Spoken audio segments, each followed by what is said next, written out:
Attenzione, tifosi napoletani!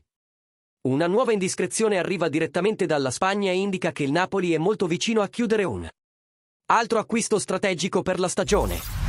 Stiamo parlando di Juanlu Sanchez, il promettente terzino destro del Siviglia, che sembra avere già un piede, o forse entrambi, in Serie A. Ma prima di svelare tutti i retroscena di questa trattativa che sta andando a gonfie vele, lo sai già? Metti mi piace, iscriviti al canale e attiva la campana.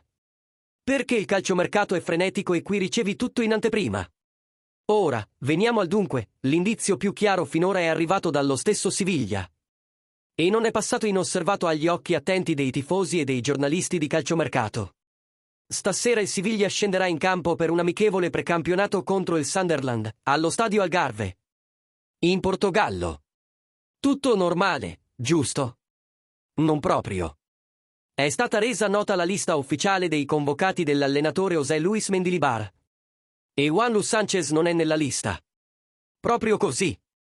Anche se è tornato ad allenarsi con gli altri giocatori internazionali, come Nyland, Badé, Gudelj, Soelu Kebacchio.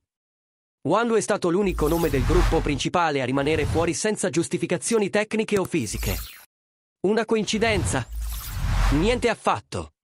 Questa assenza, secondo la stampa spagnola, è un chiaro segnale che il club andaluso ha deciso di risparmiarlo da possibili infortuni.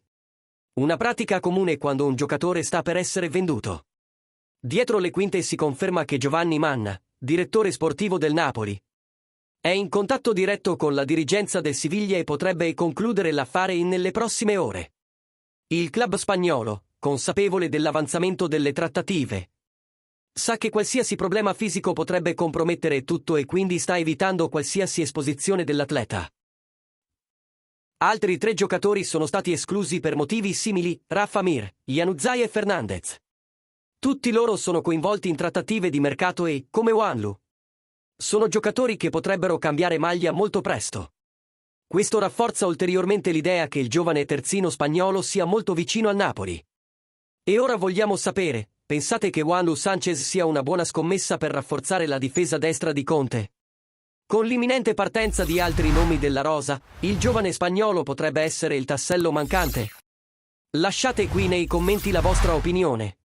Perché il mercato è caldo e la partecipazione dei tifosi è fondamentale. E naturalmente, un super grazie a tutti voi che seguite quotidianamente i nostri aggiornamenti. Continuate a seguirci, perché il Napoli promette di non fermarsi qui.